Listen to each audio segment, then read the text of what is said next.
No sabría decir con certeza en qué momento exacto la vergüenza se volvió fuerza. Solo sé que fue en un camino de terracería. Sé que el sol estaba a plomo y que la tierra roja se levantaba a cada paso. Como si el suelo también estuviera rabioso por algo. Sé que apretaba la mano de Lucía con tanta firmeza que ella me miró de reojo una vez, pero no dijo nada. Ella nunca decía nada. 7 años y ya. Había aprendido a callar lo que sentía. Eso me dolía más que el calor, más que el peso de la maleta, más que todo lo que dejé atrás en aquella casa que un día fue mía. Mi nombre es Carmen. Carmen Valverde. Tengo 43 años, aunque mi cuerpo jura que tengo 60.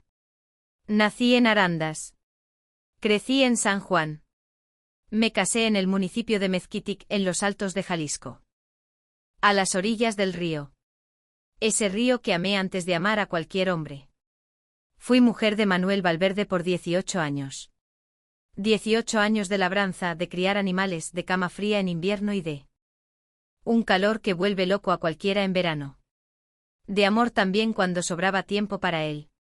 Pero el amor que una tiene con un hombre de campo es así, silencioso, metido en las cosas hechas. En el plato puesto en la mesa, en la cerca arreglada desde temprano. Una no dice mucho, una hace. Manuel murió de un infarto fulminante una tarde de marzo, hace 3 años. Estaba en el corral, solo. Cayó entre las vacas y nadie lo vio. Me avisó un peón que trabajó con nosotros por años, un hombre bueno, de pocas palabras, que llegó a la puerta con el sombrero en la mano y los ojos bajos. No hizo falta que hablara. La noticia llegó antes que él por su forma de caminar. Enterré a Manuel una tarde de viernes con olor a piloncillo en el aire y el viento soplando del lado equivocado. El velorio estuvo lleno. Su familia, gente que yo apenas conocía de nombre, apareció de todas partes. Eran muchos, eran ruidosos, eran decididos. Y yo, que era la esposa, que había sido su compañera. Por 18 años, empecé a volverme invisible. No fue de golpe. Esas cosas nunca lo son. La crueldad del diario es distinta a la de las películas, donde alguien grita, golpea la mesa o dice palabras terribles. En la vida real, en mi vida real fue diferente. Fue un gesto frío tras otro. Fue mi cuñado Javier entrando a la casa sin tocar y empezando a hablar de la herencia como si yo no estuviera en el cuarto. Fue mi suegra, doña Remedios, mirando a Lucía durante la cena y diciendo casi para sí misma que los niños ruidosos estorban. Fue el cuarto que yo compartía con Manuel siendo declarado como necesario para la bodega y yo siendo mandada al cuartito de los tiliches, ese que hasta el perro evitaba en el invierno. Fueron meses así. Yo lavaba, cocinaba, cuidaba el huerto. Ordeñaba, barría el patio antes de que saliera el sol y me iban empujando a las orillas de la mesa, de la plática, de las decisiones, como si ser viuda fuera una condición que te quita el derecho de existir con dignidad. Lo peor no fue lo que me hicieron a mí, lo peor fue el día en que me di cuenta de que se lo estaban haciendo a Lucía también. Fue una tarde de lluvia menuda, lluvia de tierra seca, de esas que mojan sin refrescar. Cuando oí a mi suegra decirle a una visita con la voz tranquila de quien cuenta algo sin importancia, que la niña tiene la sangre de la madre. Y lo decía como si fuera una enfermedad. Lucía estaba en el umbral de la puerta, descalza, escuchando. Tenía 7 años. Se volteó hacia mí y me preguntó con los ojos qué significaba aquello. Esa noche me acosté en la cama angosta del cuartito de atrás. Miré el techo de lámina con el ruido de la lluvia allá arriba y entendí que si me quedaba un mes más en esa casa, le iba a enseñar a mí hija que aquello era normal, que dejarse pisotear era normal, que aceptar el desprecio con silencio era el destino de una mujer. No iba a hacer eso. Junté lo que pude a lo largo de 3 semanas. No era mucho. Algo de ropa de Lucía, una cobija, el rosario de madera que era de mi madre, los papeles en una bolsa de plástico que doblé 3 veces y una cantidad pequeña de dinero que guardaba desde antes de la muerte de Manuel en un agujero que hice en el fondo de mi morral de lona. Ese dinero era mío. Nadie sabía de él. Era para una emergencia. Pues bien, la emergencia había llegado. Salí una mañana de martes cuando Javier se había ido al pueblo a arreglar papeles y la suegra todavía dormía. Desperté a Lucía antes del sol. No prendí la luz. La vestí en la oscuridad con mis manos sintiendo los botones de la blusa por puro tacto. Ella se quedó quieta. No preguntó nada, solo puso su mano en la mía cuando se la extendí. Salimos por la puerta de atrás, cruzamos el patio mojado de rocío y tomamos el camino de tierra antes de que el gallo cantara por segunda vez. No miré hacia atrás. Bueno, miré una vez, solo una. Miré el tejado de la casa que yo había ayudado a levantar, el gallinero que yo misma había arreglado, el árbol de mango junto al pozo donde Lucía había aprendido a caminar. Miré y sentí que la garganta se me cerraba de esa forma que una siente cuando sabe que ya no vuelve. Pero apreté la mano de mi hija y seguí caminando. El sol estaba a plomo cuando nos detuvimos a la orilla del camino, 3 kilómetros más allá de la entrada del rancho. Debía de ser mediodía. La tierra se agrietaba bajo los pies, esa tierra colorada y seca que tiene el campo cuando se enoja con el cielo porque no llueve. Apoyé la maleta en el suelo y me limpié el sudor de la cara con el dobladillo de la blusa. Lucía se quedó a mi lado encogida, con la cara medio cubierta por el ala del sombrero de palma que le había puesto en la mañana. Mamá, dijo muy bajito. Dime, mija. ¿A dónde vamos? Me tragué el nudo, miré el camino, un camino de tierra roja que iba de frente y se perdía en una curva entre los mezquites. Del otro lado la nada. De este lado lo que habíamos dejado. Vamos caminando, le dije. El camino aparece. Ella no preguntó nada más. Lo aceptó como una verdad. Porque cuando tienes 7 años y confías en tu madre, crees que el camino de veras aparece. Yo quería creerlo también. Fue en ese momento cuando apareció él, un hombre que venía del lado opuesto a pie también, con sombrero de tejana, pantalón de mezclilla gastado de las rodillas y un morral al hombro. Un hombre de esos que se ven mucho en el campo y a los que una no les presta atención, ni joven ni viejo, moreno por el sol. Con el andar de quien conoce la carretera. Él iba pasando. Yo sabía que iba a pasar. Todo el mundo pasa. Pero acortó el paso. Se detuvo a unos 4 metros. Me miró a mí, a Lucía, a la maleta. No fue una mirada de curiosidad vacía, ni esa mirada larga que los hombres les dan a las mujeres solas en el camino. Fue una mirada de reconocimiento, como si ya hubiera visto esa escena antes o supiera lo que significaba. Se quedó callado unos segundos, se quitó el sombrero, se pasó el brazo por la frente. ¿Se encuentra bien, señora? Preguntó. Voz baja, sin prisas. Lo miré. He aprendido en la vida a leer a los hombres por su forma de detenerse. El hombre que se para con malas intenciones lo hace de un modo. El que se para por curiosidad de otro. Este hombre se paró como se para la gente cansada que reconoce el cansancio ajeno. Sí, dije. ¿Qué es lo que una dice cuando no lo está? Pero no quiero dar explicaciones. Él asintió con la cabeza. No insistió. Se quedó mirando el camino por un momento como si estuviera decidiendo algo dentro de sí. Hay una hacienda a unos 2 kilómetros de aquí, dijo después, sin mirarme. Hacienda Buena Esperanza. Doña Teresa, la dueña, anda buscando a alguien que le ayude en la casa y con la huerta. Mujer seria, buena casa. Ya le ha dado trabajo a gente que va de paso. Silencio. El viento movió el pasto seco. A la orilla del camino. Un quetzal gritó allá en lo alto. Ese grito seco que tiene el quetzal como un aviso. ¿Por qué me cuenta esto? Pregunté. Finalmente me miró. ¿Por qué está usted parada a mitad del camino con una niña y una maleta casi vacía? Respondió. Así de simple. Y no está parada por gusto. Sentí que la garganta se me apretaba. No de vergüenza, de algo diferente. Esa cosa que se siente cuando alguien te ve de verdad sin tener ninguna obligación de hacerlo. Lucía me jaló de la mano despacio. Mamá, susurró. La miré. Ella me miró con esos ojos suyos que parecen más viejos de lo que deberían ser. No dijo nada, Solo apretó mi mano un poco más fuerte y entendí. ¿Cómo se llama usted? Le pregunté al hombre. Mateo, dijo. Teo, me dicen. Yo soy Carmen. Ella es Lucía. Él inclinó la cabeza hacia mi hija con una seriedad respetuosa, como quien saluda a un igual. ¿Quiere que las lleve? Preguntó.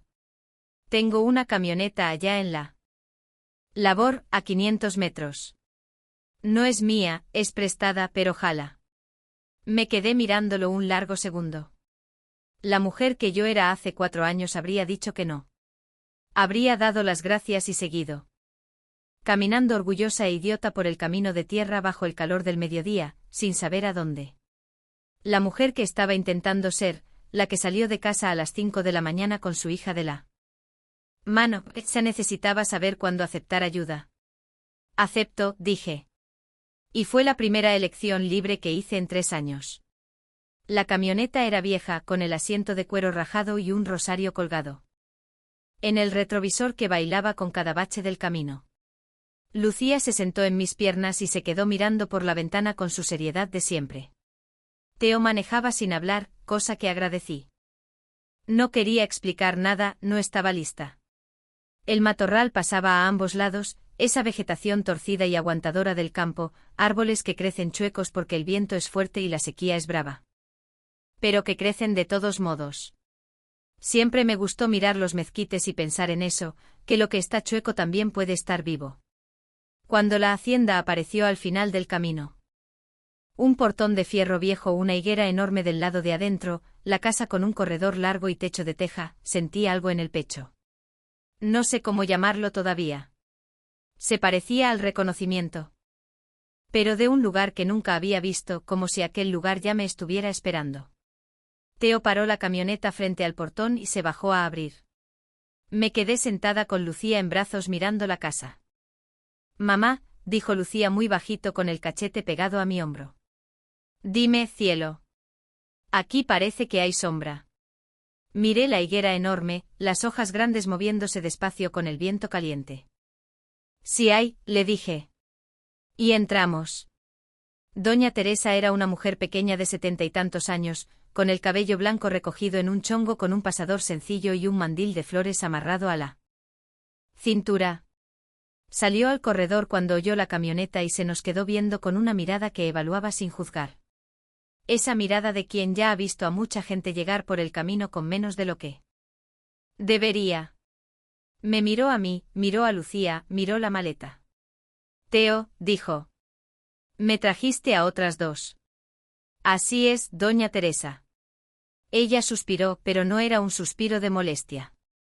Era el suspiro de quien ya sabía que iba a decir que sí antes de preguntar el nombre. ¿Cómo te llamas? Me preguntó. Carmen. Carmen, repitió como si estuviera pesando el nombre. ¿Y la niña? Lucía. Miró a mi hija con una ternura seca, de esa que no se derrama pero que es de verdad. Lucía es nombre de santa, dijo. Era el nombre de mi abuela, respondí. Ella asintió como si aquello fuera todavía mejor. Pásale, dijo. Hay frijoles en la lumbre y un cuarto vacío. Platicamos luego de que coman. Esa noche me acosté en un cuarto sencillo, cama de soltero, cobija de retazos, una ventana que daba a la huerta con Lucía a mi lado, su brazo echado sobre mi vientre, su calor calentándome de una forma que ya se me había olvidado. Me quedé despierta un rato mirando el techo. Afuera cantaban los grillos. El viento movía las hojas de la higuera. Allá a lo lejos, algún pájaro nocturno gritaba en la oscuridad. Pensé en Javier. Pensé que cuando descubriera que me había ido, se iba a poner rabioso. Iba a hablar mal de mí con todo el mundo. Iba a intentar algo. No sabía qué, pero lo haría. La gente acostumbrada a mandar no acepta cuando alguien escapa en silencio. Pensé que aquella paz no era para siempre, que yo había elegido un bando y que elegir bando tiene un precio. Pero esa noche, con mi hija durmiendo a mi lado, en un cuarto que olía a madera vieja y a lavanda. Respiré profundo por primera vez en 3 años y me dormí. A veces pienso en aquel mediodía en el camino como el verdadero comienzo. No el casamiento, no el nacimiento de Lucía, no el entierro de Manuel. Aquel camino de tierra colorada, aquel sol que partía la cabeza, aquella mano pequeña apretando la mía. La vida me humilló mucho, la familia me hizo sentir que yo no era nada. Pero algo en mí siempre supo que el camino aparece. Apareció y siguió apareciendo. Y lo que vino después me cambió de una forma que todavía estoy tratando de entender. El campo tiene un olor propio de madrugada. No es el olor de la ciudad que está mezclado y no tiene un origen claro. El olor del campo en la mañana se separa en capas. Primero viene la tierra húmeda por el rocío, luego el estiércol del corral, luego el humo del fogón de leña. Y por último, si te detienes y respiras hondo con los ojos cerrados, viene el olor del monte todavía dormido. Ese perfume verde y amargo que sueltan los mezquites antes de que el sol caliente y lo cambie todo. Aprendí a despertarme con ese olor antes de abrir los ojos. En la hacienda Buena Esperanza empecé a despertar a las 5 de la mañana sin necesidad de reloj, que es como el cuerpo se regula cuando la vida tiene un ritmo de verdad. Lucía dormía un poco más. Doña Teresa había insistido en eso. Dijo que los niños necesitan sueño y que quien despertara a mi hija antes de las 6 iba a tener que vérselas con ella. Lo decía en serio. Era una mujer que hablaba en serio hasta en las cosas pequeñas y por eso mismo le creíamos en las grandes. Yo me iba a la cocina sola, prendía la leña, ponía el café de olla, me quedaba ahí parada mientras el agua se calentaba, mirando por la ventana. Quedaba a la huerta. Naranjos, limoneros, 2 árboles de mango, un mezquite chueco que parecía más viejo que la casa. Y allá al fondo, bien al fondo donde la huerta se juntaba con el monte, un pozo. Un pozo viejo de piedra cubierto con una tapa de madera oscura que parecía demasiado pesada para cualquier uso. La primera mañana lo miré y no pensé en nada. Un pozo en una hacienda es cosa común. Toda propiedad antigua en el campo tiene uno. Para el agua, para el riego, para alguna necesidad de antes de que llegaran las tuberías. No pensé nada, pero lo miré. Cada mañana lo miraba. Doña Teresa me explicó mis tareas en nuestra segunda tarde. Se sentó conmigo en el corredor con 2 vasos de limonada sin azúcar.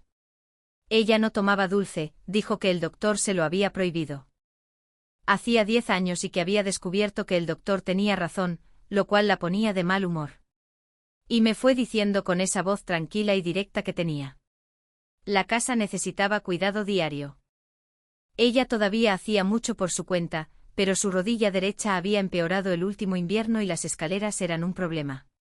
Necesitaba ayuda en la cocina, en el pequeño huerto a un costado de la casa y de vez en cuando con los 2 bueyes que todavía criaba en un corral pequeño.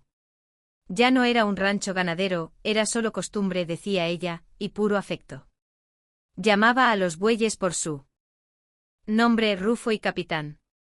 A cambio, cuarto para mí y para Lucía, comida y un sueldo pequeño pero honesto, que pagaría la primera semana de cada mes en efectivo, en la mano sin papel firmado. Porque ella no creía en papeles entre gente que se mira a los ojos. Si no nos miramos a los ojos, ningún papel lo arregla, dijo. Yo estuve de acuerdo. ¿Sabes hacer cuentas?, preguntó. Sé. ¿Sabes leer? Sé leer y escribir. Pareció satisfecha, pero no sorprendida. Era el tipo de mujer que no se asombra con la competencia ajena. Entonces está bien, concluyó y terminó su agua de limón. Yo iba a preguntarle por el pozo. Tenía la pregunta en la punta de la lengua, pero algo, no sé qué instinto tal vez, ese presentimiento que uno tiene y no sabe nombrar, me hizo callar. Lo guardé para después. Lucía floreció en ese lugar de una manera que me partía el corazón de alegría y de culpa al mismo tiempo. Alegría porque veía a mi hija corriendo por el huerto. Subida al naranjo torcido que tenía una rama baja perfecta para los niños, platicando con los bueyes desde los postes de la cerca, con esa seriedad suya de quien negocia cosas importantes. Culpa porque me quedaba pensando, ¿por qué tardé tanto? ¿Por qué nos quedamos tanto tiempo en aquella casa que nos iba borrando poco a poco? La respuesta la sabía bien. Miedo. Miedo y esa cosa que Llamamos esperanza, pero que a veces es solo cobardía con un nombre bonito. La esperanza de que todo mejoraría, de que ellos cambiarían, de que yo había entendido mal, de que era temporal. No era temporal, nunca lo es. Pero Lucía no me reclamaba nada. Los niños tienen una capacidad de vivir el presente que resulta casi dolorosa de ver cuando eres adulto y no puedes dejar de mirar al pasado. Ella simplemente estaba ahí, viva, feliz, con la rodilla raspada y riéndose de un juego que solo ella entendía con Rufo y Capitán. A veces venía hacia mí con una flor cortada del huerto. Esos azahares blancos y perfumados, y me la ponía en el pelo sin pedir permiso. «Te ves bonita, mamá», decía. Y yo la dejaba. Me quedaba con la flor en el pelo mientras barría el patio. Con el corazón lleno. Teo aparecía por el rancho cada 2 o 3 días. No era empleado fijo de doña Teresa. Era el tipo de hombre que hace un poco de todo por las propiedades de la zona. Arregla lo que se rompe, trae lo que falta, lleva recados. El campo tiene muchos hombres así, sin dirección fija, sin contrato, pero con una presencia confiable que todo el mundo conoce y nadie cuestiona. Con Lucía era gentil de la forma correcta, ni exagerado ni fingido. Le sacaba plática como si fuera su igual. Le preguntaba el nombre de los bueyes, fingía dudar, dejaba que ella lo corrigiera. A ella le encantaba eso. Conmigo hablaba poco, pero lo que decía era claro. Una tarde cuando yo estaba arreglando una manguera en el huerto y él pasaba con un azadón al hombro. Se detuvo y dijo: «Supe que se está adaptando bien». «Así es», dije. A doña Teresa le cayó bien. Ella no me ha dicho nada. Él soltó una pequeña sonrisa. Ella no le dice a la gente que le caen bien. Ella les hace agua de limón. Pensé en eso después. Pensé que yo había recibido agua de limón apenas al segundo día. Me sentí feliz de una forma desproporcionada y medio ridícula. Y agradecí estar sola en el huerto cuando lo entendí. Fue en la 3ª semana cuando el pozo empezó a incomodarme de verdad. No fue nada que viera. Fue un sonido. Era tarde, cerca de las 9 de la noche. Doña Teresa se había ido a dormir temprano. Se acostaba con las gallinas y despertaba con los pájaros. Una disciplina que yo respetaba. Lucía llevaba 1 hora dormida.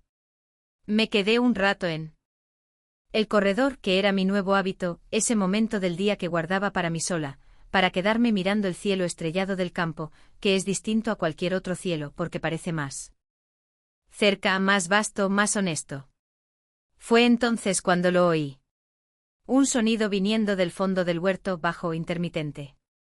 No era el viento. El viento se había calmado a esa hora. No era un animal. Conozco los ruidos del monte. Son sonidos que tienen forma, que uno identifica aunque no vea nada. Este sonido era diferente. Era casi como agua, como algo moviéndose dentro del agua. Despacio. Paciente. Me quedé inmóvil. La mano que sostenía la taza de té se quedó congelada. El sonido duró unos 30 segundos. Después paró. Me quedé esperando más. No volvió a sonar. Entré a la casa. Me acosté y me quedé mirando el techo por mucho tiempo. El corazón me latía un poco más rápido de lo debido. Me sentía idiota por eso. Soy mujer de campo. Crecí rodeada de ruidos del monte. No soy de las que se asustan con cualquier ruidito. Pero aquel sonido tenía algo que los otros no tenían. Tenía dirección. Tenía intención. O me había vuelto loca yo sola en el corredor a las 9 de la noche, lo cual también era posible. Dormí mal, soñé con agua oscura. A la mañana siguiente, durante el desayuno, pregunté. Intenté sonar casual. No sé si lo logré. Doña Teresa, dije moviendo el café sin necesidad. ¿Aquel pozo que está al fondo del huerto, todavía se usa? Ella no respondió de inmediato. Se quedó con la taza en la mano, mirando hacia la ventana que daba al patio. Una pausa larga. No del tipo de quien está pensando la respuesta, del tipo de quien ya sabe la respuesta y está decidiendo qué tanto va a decir. No, dijo por fin. Todavía tiene agua, pero no sé. Otra pausa. La tapa está trabada. Continué intentando parecer solo curiosa, práctica. Una mujer en la propiedad queriendo entender el lugar. Doña Teresa me miró con esos ojos suyos, oscuros. Profundos, del tipo que ha visto mucha cosa, y decidió guardarse la mayoría. Está trabada, dijo. Y así se queda. El tono no era amenazante, no era misterioso a propósito, era simplemente final. Era el tono de quien dice, este asunto se acabó. Sin necesidad de usar esas palabras. Asentí con la cabeza. Me tomé el café. No pregunté nada más. Pero sentí físicamente un apretón en medio del pecho, que había algo en ese pozo o sobre ese pozo o sobre lo que representaba para doña Teresa, algo que ella cargaba desde hacía mucho tiempo. Esa tarde estaba en el huerto arrancando hierba. Entre los manojos de cilantro cuando Teo llegó por un costado. Caminaba con paso normal, un morral al hombro, pero se detuvo cuando me vio agachada. ¿Necesita ayuda? Estoy bien, dije. Él iba pasando, pero yo me levanté. Teo. Él se detuvo. El pozo del fondo, dije más bajo sin saber bien por qué bajaba la voz. ¿Usted sabe algo? Se quedó quieto un momento de espaldas. Después se dio la vuelta despacio. No había sorpresa en su rostro, había otra cosa. Había el reconocimiento de quien esperaba que esa pregunta llegara tarde o temprano. ¿Qué es lo que quieres saber? Preguntó. Anoche oí un ruido que venía de allá. Sonido de agua, pero no ha llovido. Él miró al suelo, se quitó el sombrero, se pasó la mano por el pelo. Doña Teresa le habló del pozo. Me dijo que está tapado y que así se queda. Él asintió lentamente como quien confirma que la conversación fue exactamente lo que esperaba. Entonces yo no debería decir más que ella, dijo. Pero usted sabe. Él me miró. Todo el mundo aquí lo sabe, dijo bajito. Es que nadie habla. Nos quedamos mirándonos por un segundo largo. El viento pasó entre las ramas del naranjo, sacudiendo las hojas con ese sonido seco del campo, ese sonido que parece papel arrugado. ¿Por qué? Pregunté.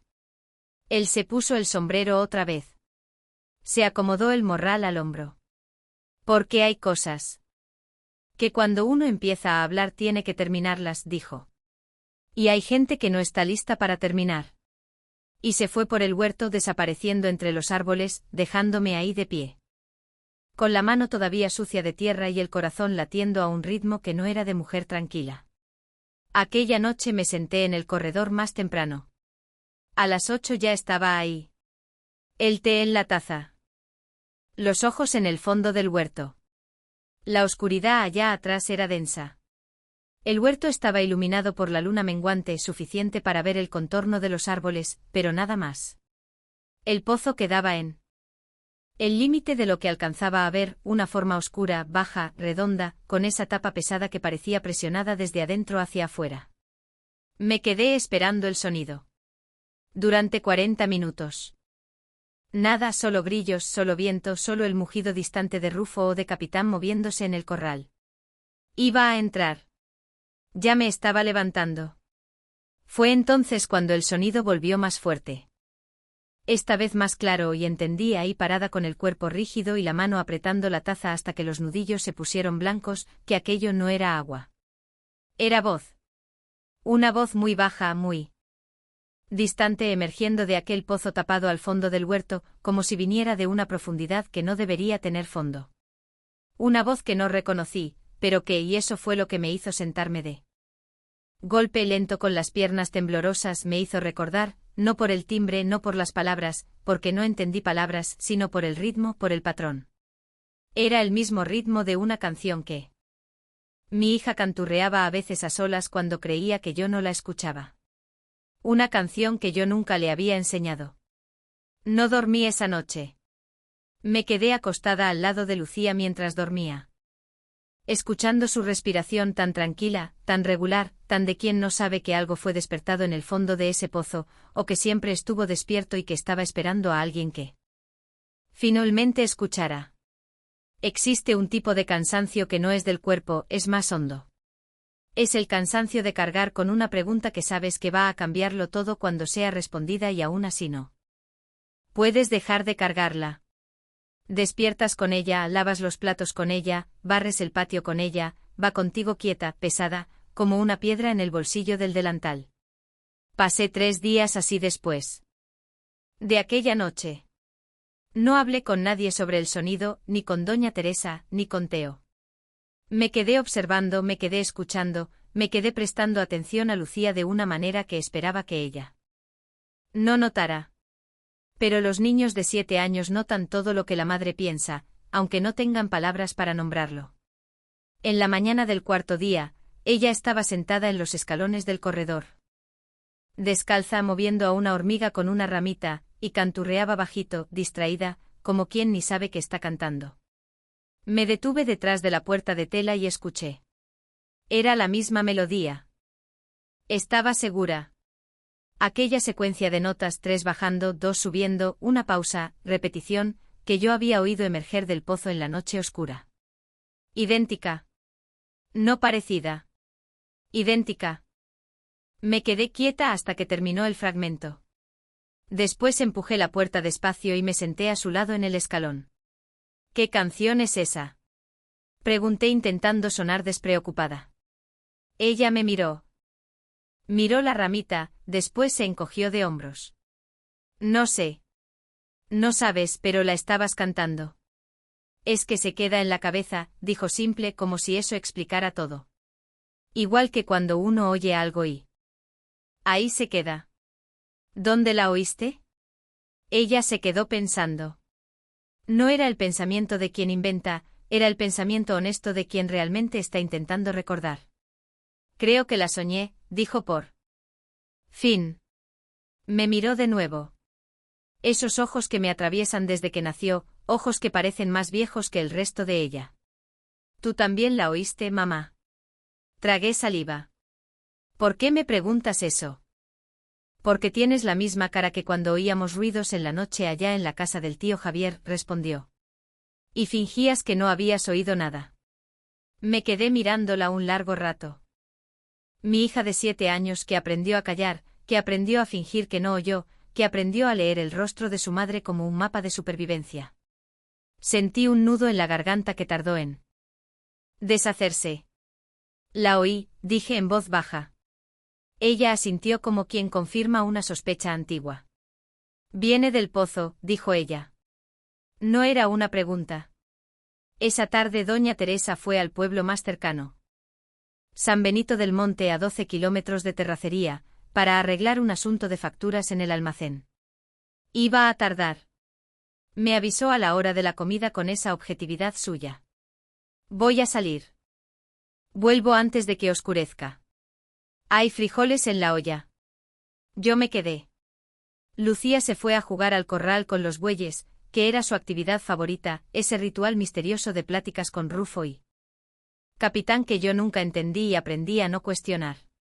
Y yo fui al cuarto de doña Teresa. Sé que no debí. Sé que era una invasión, un irrespeto, que iba en contra de todo lo que yo creía sobre los límites ajenos. Fui de todos modos, porque había un sonido que mi hija de 7 años estaba canturreando sin saber el origen. Y porque cuando fui a preguntar dijo que vino de un sueño. Y Lucía no mentía. Nunca había mentido en su vida. No había aprendido todavía. El cuarto de doña Teresa era sencillo y ordenado. Cama matrimonial con colcha de ganchillo blanca, una cómoda de madera oscura, una imagen de Nuestra Señora de Guadalupe en la pared con una veladora apagada enfrente, y en la mesita de noche una pila de cuadernos viejos sujetos con una liga desgastada. Me detuve en la puerta. Miré la pila de cuadernos. Entré. Tomé el cuaderno de hasta arriba, pasta dura azul oscuro, descolorido. Lo abrí con cuidado como si el papel fuera a romperse. La letra era de doña Teresa, la reconocí. Menuda, inclinada, regular. Una fecha al inicio de la primera página, marzo de 1987. Hace 38 años. Empecé a leer. No voy a transcribirlo todo. No sería correcto, pero voy a decir lo que encontré porque es parte de lo que necesita ser contado, es parte de lo que lo cambió todo. En 1987, el rancho Buena Esperanza pertenecía a doña Teresa y a su esposo Óscar. Tenían 2 hijos, un niño de 12 años llamado Claudio y una niña de 8 llamada Amelia. Amelia era diferente, escribió doña Teresa, diferente en el buen sentido y en el sentido que asustaba. Se despertaba de noche cantando. Cantaba melodías que nadie le había enseñado, que nadie reconocía. A Óscar le daba gracia, a doña Teresa también al principio. Después empezó a inquietarse. La niña decía que oía voces en el pozo, no voces aterradoras. Ella lo especificaba. Decía que era voz de gente platicando como en una fiesta lejana, como un radio mal sintonizado. Decía que a veces entendía palabras, pero que cuando intentaba guardarlas se le escapaban. Óscar tapó el pozo en junio de 1987. Madera gruesa asegurada con hierro. Dijo que era por seguridad. La niña andaba rondando de madrugada, se iba a caer. En agosto de 1987, Amelia desapareció. No huyó. No se perdió. Desapareció. Salió de la cama en una noche de luna llena y no la volvieron a encontrar. Registraron todo el huerto. Cortaron la maleza de los alrededores hasta donde alcanzaba la vista. La policía de San Benito vino, hizo preguntas y se fue. Nunca encontraron a la niña. El cuaderno terminaba ahí abruptamente, como si la mano que escribía simplemente no hubiera podido continuar. Me quedé con el cuaderno en la mano por no sé cuánto tiempo. Afuera oía a Lucía carcajeándose en el potrero. Esa carcajada fuerte de niña que le encuentra gracia a todo, que es el sonido más bonito que existe. Cerré el cuaderno. Lo puse de nuevo en la pila. Salí del cuarto con cuidado, tal como entré. Fui directo al potrero a buscar a mi hija. Cuando doña Teresa volvió del pueblo, el sol ya estaba bajo, pintando el cielo de ese naranja denso que tiene el campo al final de la tarde. No es puesta de sol de ciudad, es una puesta de sol que ocupa el cielo entero, que hace que la tierra parezca que también se está incendiando por debajo. Se bajó de la camioneta de Teo. Él había ido a recogerla, que era el trato que tenían, con una bolsa de mandado y ese aire cansado de quien recorrió 12 kilómetros de terracería 2 veces en un día. Yo estaba en el porche. Esperando. Lucía estaba adentro bañándose. Doña Teresa subió los escalones, me vio sentada y se detuvo. Nos miramos. Ella leyó mi rostro. Supe que lo leyó porque sus ojos cambiaron. No de expresión. Porque ella controlaba su semblante como nadie. Cambiaron en algún lugar más profundo, en ese lugar que uno no controla. Se sentó en la silla al lado de la mía sin decir nada. Teo entró con la bolsa. Se fue a la cocina. Fingió que no se daba cuenta de nada, o tal vez no fingía. Tal vez simplemente sabía que aquel momento era para nosotras dos. Por un largo tiempo nos quedamos las dos mirándola. Huerta que se iba oscureciendo. Fui yo quien habló primero. No lo planeé, simplemente salió. Amelia, dije bajo. Silencio. El viento pasó entre los naranjos. Doña Teresa no se movió. Se quedó mirando hacia el frente. Pero vi sus manos apoyadas en el regazo. Los dedos se apretaron despacio, los nudillos se pusieron blancos. Entraste a mi cuarto, dijo ella. No era una acusación. Era una constatación. Entré, dije. No le iba a mentir, no a esa mujer. Otro silencio más largo. ¿Cuántos años tienes? Me preguntó de repente con un rumbo que yo no esperaba. 43. Yo tenía 43 cuando la perdí, dijo doña Teresa muy quedo. 43 años, 2 hijos, un marido que se murió de tristeza 4 años después y una hacienda que se quedó del tamaño del hueco que ella dejó. No dije nada. Había cosas que no se responden con palabras. Había cosas que se reciben en silencio. Claudio se fue a Guadalajara, continuó. Se casó, tuvo hijos. Me llama en Navidad. Él necesitó irse. Lo entiendo. Hay gente que hace el luto huyendo y hay gente que lo hace quedándose. Yo me quedé. ¿Por qué? Pregunté. Ella giró el rostro hacia mí por primera vez desde que se había sentado. Sus ojos brillaban. No de lágrimas, sino de otra cosa, de un dolor demasiado viejo para hacer lágrima. Porque si yo me iba, dijo, iba a parecer que creía que ella también se había ido. Me quedé mirándola. ¿Y usted cree que no se fue? Doña Teresa miró hacia el pozo al fondo de la huerta. Ya estaba oscuro allá atrás. Era solo una forma negra. Circular, aquella tapa pesada apenas visible en la penumbra. 38 años, dijo ella. 38 años, Carmen, y ese pozo todavía hace ruido de vez en cuando. Teo se quedó a cenar esa noche. No era común, pero doña Teresa lo invitó y él aceptó sin ceremonias, como quien ya lo había hecho antes. Lucía estaba emocionada, le caía muy bien Teo. Lo había adoptado con la naturalidad de los niños que deciden que alguien es bueno y punto. En la mesa el tema fue otro, la nota de la tienda de abarrotes, el pronóstico de lluvia que habían dado en el radio, la cerca del potrero que necesitaba arreglo. Plática de rancho, plática que ocupa la boca y deja la cabeza libre para pensar en otras cosas. Después de que Lucía se durmió, los tres nos quedamos en el porche. Doña Teresa habló, no con aquella precisión de diario. Habló de la forma en que uno habla cuando finalmente deja salir algo que se quedó reprimido demasiado tiempo. A pedazos, con pausas.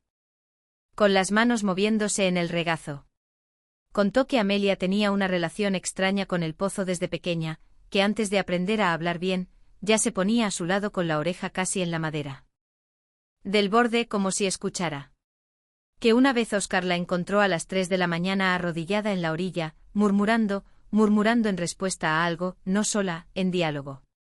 Contó que llamaron al padre de San Benito, que bendijo el agua, bendijo a la niña, dijo que eran fantasías de chamacos y que ya pasaría.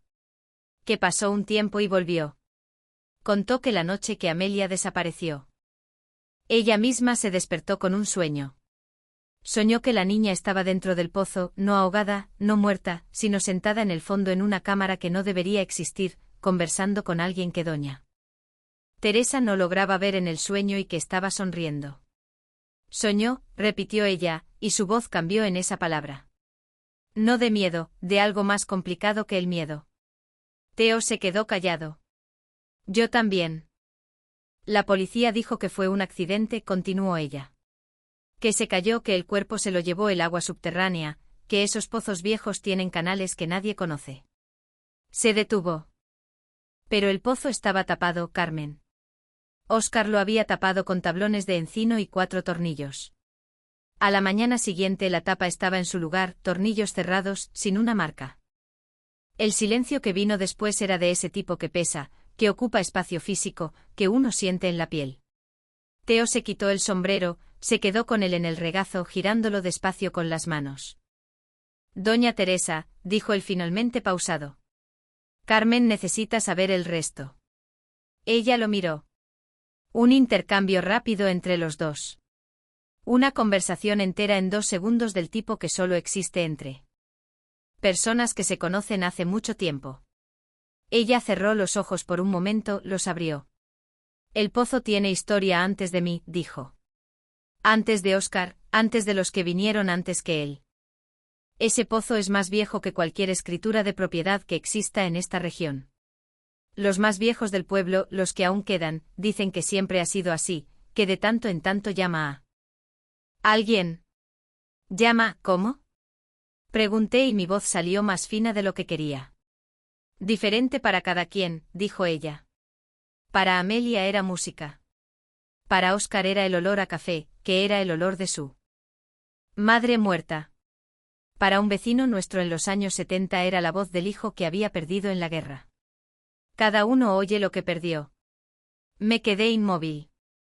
El corazón fue entendiendo despacio lo que. La cabeza aún no procesaba. ¿Qué oíste tú? Me preguntó doña Teresa muy quedo, directo. ¿Puedes decírmelo? Respiré profundo. Una canción, dije. Que mi hija canturreaba sin saber de dónde. Venía. Doña Teresa cerró los ojos nuevamente. Teo miró al suelo. Y antes de eso continué porque tenía que continuar, porque había llegado demasiado lejos para detenerme. El olor. La primera noche cuando me senté en el porche, olor a pan de elote. El olor de mi madre, que murió hace 12 años. El silencio. El zacate balanceándose. Los grillos. Y allá al fondo de la huerta. Apenas visible en la oscuridad, la forma redonda y baja del pozo, demasiado quieta para ser inocente. Me fui a dormir tarde esa noche. Me acosté al lado de Lucía, acerqué la nariz a su cabello. Me quedé oliendo ese olor de niña, de tierra, de jabón de coco, su olor real, el olor que yo conocía de memoria.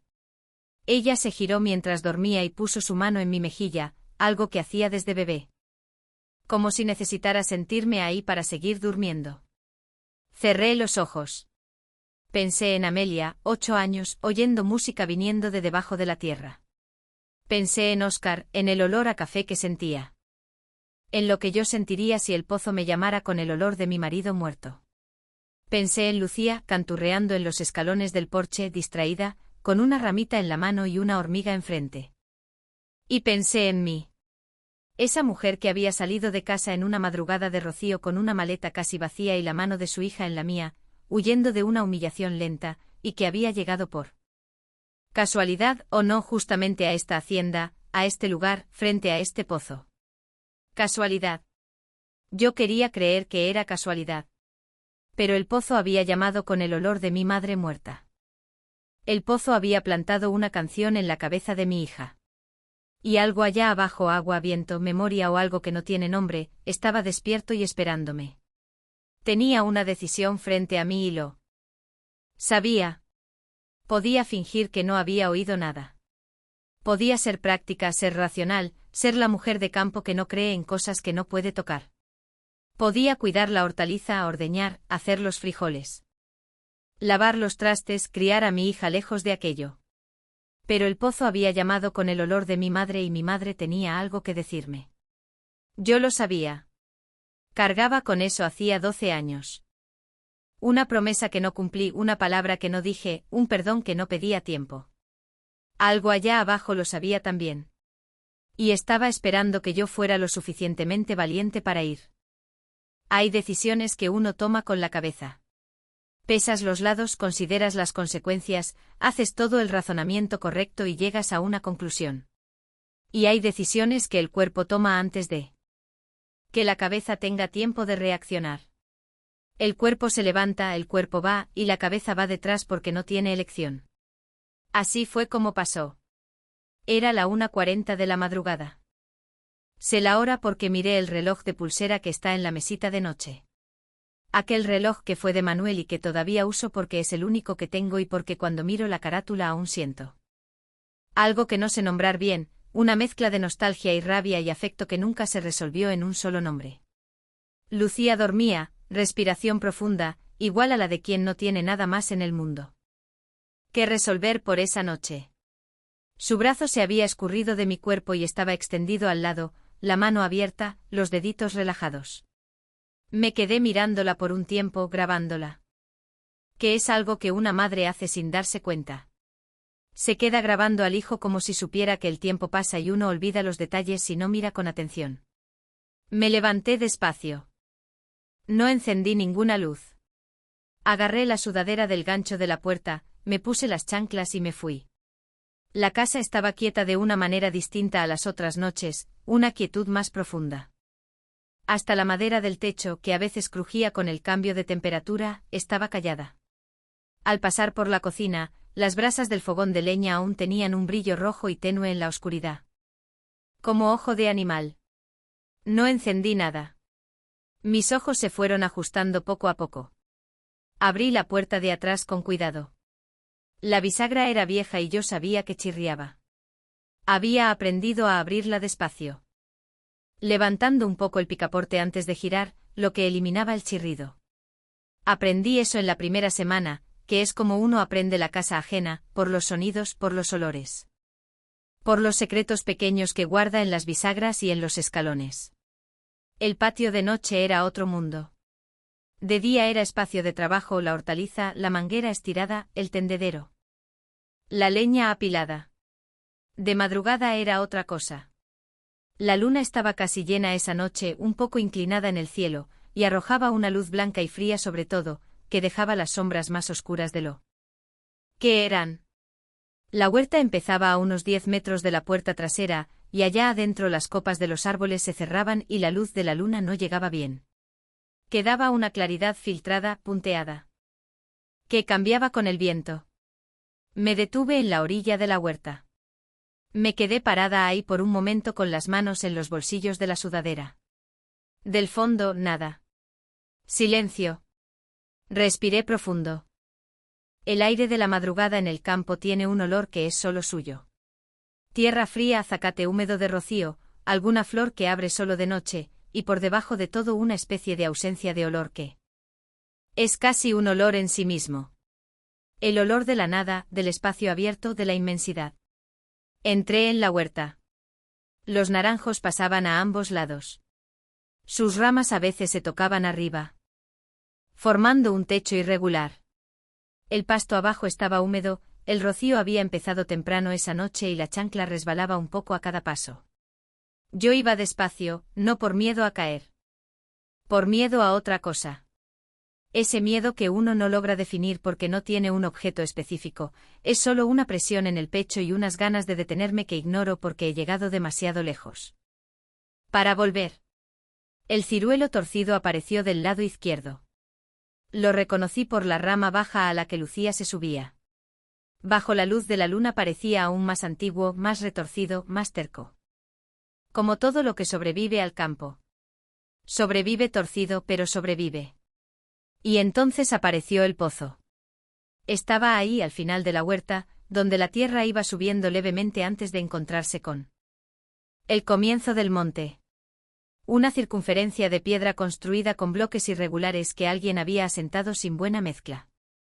La piedra se había separado en algunos puntos y por entre las grietas crecía musgo oscuro que a la luz de la luna parecía casi negro. La tapa de madera estaba en su lugar, encino macizo, dijo doña Teresa, 4 tornillos de hierro en los bordes oxidados pero íntegros. Me detuve a unos 2 metros. Me quedé mirando. No había nada extraordinario a primera vista. Era un pozo viejo mal conservado, en una hacienda del interior. Era exactamente lo que parecía ser. Y al mismo tiempo no lo era. Y yo sabía que no lo era. Y mi cuerpo lo sabía antes que yo porque la piel de los brazos se me había erizado, a pesar de que el aire no estaba lo suficientemente frío para eso. Aquí estoy, dije en voz baja. Mi propia voz me sorprendió. No había planeado hablar. Salió. Silencio. El viento pasó entre las ramas de los naranjos. Una hoja cayó despacio girando. Y se posó en la tapa del pozo con un sonido casi imperceptible. No sé qué quieres, continué más bajo aún, casi un susurro. No sé si quieres algo, pero escuché. Estoy escuchando. Me quedé quieta. Y entonces vino el olor. No fue gradual, fue de golpe, como cuando uno abre la puerta de la cocina y el olor de lo que está en la lumbre viene todo junto. Pan de elote. Pan de elote con anís. Que era la forma específica en que mi madre lo hacía, con el anís. Era aquel olor específico, inconfundible, que yo no sentía desde los días en que ella aún vivía y la vida todavía tenía esa textura. De cosa entera. Las piernas me temblaron. No fue debilidad. Fue el tipo de temblor que viene cuando el cuerpo recibe algo demasiado grande de repente, como cuando uno recibe una noticia muy buena o muy mala y necesita un segundo para procesarla. Di 2 pasos al frente. Me detuve justo en la orilla del pozo. Mi mano derecha fue hacia la tapa sin que yo se lo ordenara. Tocó la madera oscura y áspera a los dedos, sintiendo la textura del encino viejo, las cabezas oxidadas de los tornillos. La madera estaba caliente. No tibia, caliente. Como una superficie que ha estado bajo el sol de mediodía por horas. Pero eran casi las 2 de la mañana y la tapa quedaba bajo la sombra del huerto casi todo el día. Quité la mano. La puse otra vez. Caliente. Con una vibración muy baja. Casi imperceptible, como si algo estuviera pulsando del lado de abajo. Mamá, dije. Y la voz me salió distinta. Salió de la niña que todavía vive dentro de toda mujer adulta. Esa niña que se queda callada por décadas, pero que no se va. Salió del lugar más profundo. Silencio. Y entonces el primer momento de alta tensión, ese que nunca voy a poder describir con precisión porque el lenguaje no se hizo para ciertas cosas, la tapa se movió. No fue mucho. Fue un desplazamiento de apenas unos 2 o 3 centímetros hacia un lado, como si algo abajo hubiera empujado apenas tanteando. Los tornillos oxidados rechinaron con un sonido corto y metálico que cortó el silencio del huerto como un cuchillo. Di un paso atrás. 2 veces. Tropecé con la raíz de un naranjo y me habría caído. Si no fuera por el tronco del mezquite que apareció a mi lado. Me agarré de él abrazada, con el corazón disparado en un ritmo que no reconocía como mío. La tapa se detuvo. Quedó ligeramente movida. Esos 2 o 3 centímetros con una grieta oscura visible entre el borde de la madera y el brocal de piedra del pozo. De esa grieta salió el olor más fuerte. Y con el olor, el sonido bajo, muy bajo. Casi en la frecuencia que uno siente en el pecho antes de escuchar con los oídos. Pero era voz. Era voz humana. Y era, Dios me perdone, era mi madre. No estaba diciendo palabras, estaba cantándola. Misma melodía a la misma secuencia de 3 notas bajando, 2 subiendo, la pausa, la repetición, el arrullo que yo no sabía nombrar, pero que reconocía con todo el cuerpo porque ella me lo cantaba. Cuando yo era chiquita, cuando estaba enferma, cuando tenía pesadillas, cuando necesitaba dormir y el mundo no me dejaba. Estaba llorando sin haberme dado cuenta. Tenía el rostro mojado. La garganta cerrada, el pecho partido de un modo que dolía físicamente. Mamá, dije de nuevo. Y esta vez fue solo eso, solo ese nombre, la palabra más antigua que vive en mí. La voz se detuvo. Silencio. Y entonces de la grieta oscura entre la tapa y el borde de piedra, con una claridad que no debería ser posible, que no tenía explicación racional alguna, vino una palabra, una sola. Palabra en su tono, con su dicción, en la forma específica que ella tenía de hablar, con ese acento de la sierra que arrastraba las vocales y cortaba las palabras al final. Perdona. No sé cuánto tiempo me quedé ahí parada. Sé que en algún momento las piernas me fallaron y terminé sentada en la tierra húmeda con la espalda apoyada en el mezquite chueco, mirando hacia el pozo.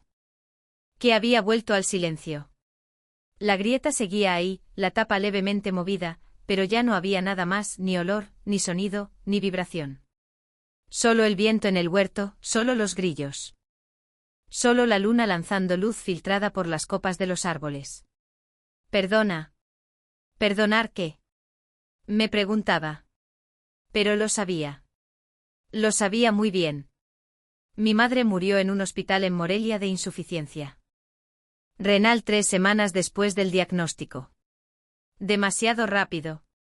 La vida no me dio tiempo de ir desde Santa Clara hasta Morelia antes de que se fuera. Y cuando llegué ya estaba en el ataúd. Con la cara arreglada por los de la funeraria, con una sonrisa que no era suya, que era fabricada. Y me quedé frente al cajón por horas sin poder llorar, porque el coraje de no haber llegado a tiempo era más grande que el luto en ese momento. Le había prometido ir a visitarla el mes anterior. Se lo prometí por teléfono con día marcado, con el viaje en el autobús ya planeado. Manuel necesitó una cirugía de emergencia. No fui. Quedé de ir después. Ella empeoró antes. Nunca le dije que la amaba de la forma en que debí decírselo. Nunca me senté en la silla a su lado para decirle con todas las letras. No con un abrazo, no con la presencia, sino con las palabras mismas, lo que ella merecía escuchar. Nunca le pedí perdón por eso. Y ella, de algún lugar que no tiene nombre en el mapa, de algún fondo que no tiene profundidad medida, había venido hasta la orilla de un pozo en este rincón del campo para decirme que me perdonaba, que yo necesitaba perdonarme. Sentada en el suelo del huerto con el pantalón de pants empapándose con la humedad del pasto y la luna bajando despacio en el cielo, finalmente lloré de verdad. No ese llanto contenido de mujer que aprendió a no mostrar nada. El llanto entero, ese que viene de un lugar que no tiene fondo. Lloré por mi madre, por Manuel, por la promesa no cumplida, por los 3 años de humillación tragadas. Por Lucía, que había aprendido a callar a los 7 años, por mí, que me había olvidado durante mucho tiempo de que yo también merecía ser tratada como gente. Lloré hasta que no quedó nada. No sé con certeza cuándo apareció Teo. Noté su presencia antes de verlo. Una silueta parada en la orilla del huerto, quieta, que no me asustó porque no tenía la cualidad de algo sorpresivo, sino la cualidad de algo que estaba esperando permiso para acercarse. «Puede venir», dije con la voz ronca. Él caminó por el huerto y se detuvo a unos 2 metros de mí. Se quedó mirando al pozo. A la tapa levemente movida, a mí sentada en el suelo. No preguntó nada. Esa era una de las cosas de Teo que yo había aprendido a apreciar. Él sabía cuándo no preguntar, sabía cuándo la presencia era suficiente. Se quedó ahí parado un momento, luego se agachó despacio y se sentó en el suelo a mi lado con la misma naturalidad de quien se sienta en una banca de la plaza. «¿Usted sabía que iba a pasar?», dije. No era una acusación. «Pensé que podría ser», respondió él. «Desde que la señora llegó. A algunas personas el pozo las llama más rápido que a otras. ¿Por qué a mí?». Se quedó un tiempo sin responder, mirando al pozo. «No sé explicarlo bien», dijo al fin. «Pero siempre he pensado que es porque usted carga con algo que necesita ser soltado. Y el pozo conoce eso, lo reconoce». «¿El pozo tiene conciencia?». Él sacudió la cabeza despacio, no de negación, sino de una incertidumbre honesta. «No sé qué es lo que tiene», dijo. «Sé que tiene algo. Hace muchos años que sé eso. Por cierto. Sobre qué sea, no lo sé. El cura diría una cosa, un hombre de ciencia diría otra, los viejos del pueblo dirían una tercera. Yo aprendí a dejar de querer saber el nombre y aceptar que existe». Nos quedamos quietos un rato. Ella me dijo que perdonara, dije en voz baja. ¿Usted va a poder? Lo pensé. De verdad lo pensé. No como una respuesta rápida. No lo sé, dije. Pero antes ni siquiera sabía que lo necesitaba. Ahora lo sé. Supongo que es un comienzo. Él asintió. Y en ese gesto sencillo había más comprensión que en mucha plática que haya tenido antes. Cuando me levanté la luna estaba baja, casi en la línea del horizonte. El huerto estaba en la penumbra de ese azul previo al amanecer, que no es ni día ni noche. Es un estado de suspensión que dura poco y que rara vez estamos despiertos para ver. Miré el pozo una última vez. La tapa estaba en su lugar, entera, los tornillos oxidados en las 4 esquinas, como si no se hubiera movido. ¿Qué pasa ahora?, pregunté sin saber bien a quién le preguntaba, si a Teo, al pozo o a mí misma. «Ahora usted duerme», dijo Teo poniéndose el sombrero de nuevo. «Y mañana la vida sigue». ¿Qué es lo que hace ella independientemente de todo? Casi sonreí. ¿Así de simple? Así de simple, dijo él. Las cosas grandes siempre son simples después. Es solo antes cuando parecen imposibles. Regresé a la casa en el alba con la ropa húmeda por el rocío y el corazón con un peso distinto. Todavía pesado, pero diferente. Como cuando uno saca una piedra de la mochila y la pone en el suelo. La mochila sigue existiendo. El camino sigue ahí, pero el paso es otro. Entré al cuarto. Lucía se había dado la vuelta en el sueño y estaba atravesada en la cama, boca abajo con el pelo desparramado en la almohada. Me quedé mirándola con la puerta entreabierta.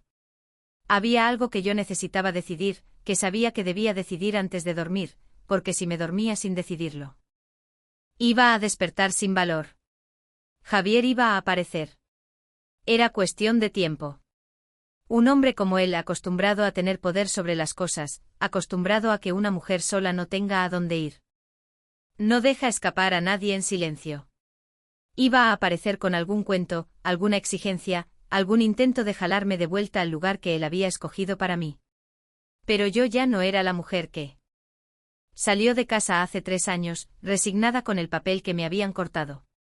Ya no era la mujer que callaba porque era más fácil, que tragaba amargo porque tenía miedo, que se hacía invisible porque alguien había decidido que ese era su espacio.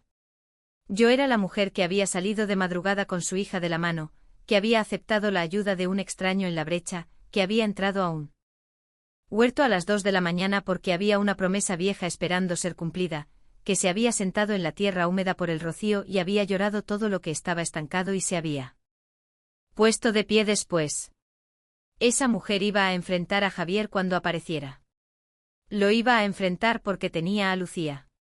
Lo iba a enfrentar porque tenía a doña Teresa, que era pequeñita y de 70 años y que hablaba en serio.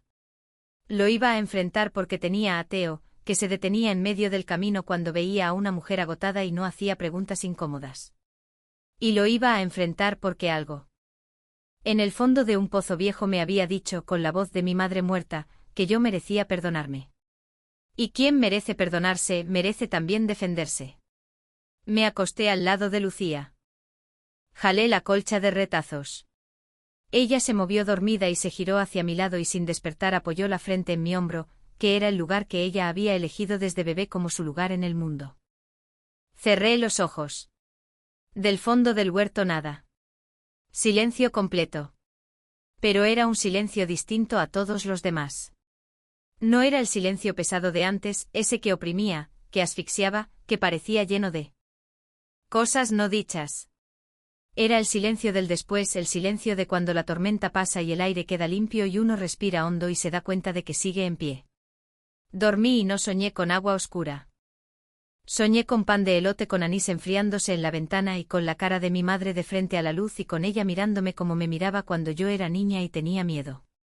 Esa mirada que decía: aquí estoy, puedes dormir.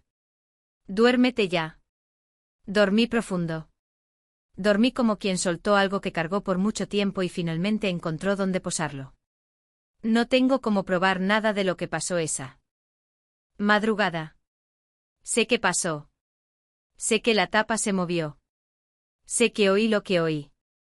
Y sé que cuando desperté por la mañana, con Lucía todavía dormida a mi lado y el olor a café viniendo de la cocina de doña Teresa, el mundo tenía el mismo tamaño de antes, pero yo me había hecho más grande dentro de él. O más pequeña, de la forma en que uno se hace pequeño cuando deja de cargar lo que no es suyo. Cuando deja ir lo que ya no podía sostener, cuando acepta que el perdón no es debilidad. Es el único camino que lleva hacia adelante de verdad. Apareció un jueves. Yo sabía que iba a aparecer un jueves.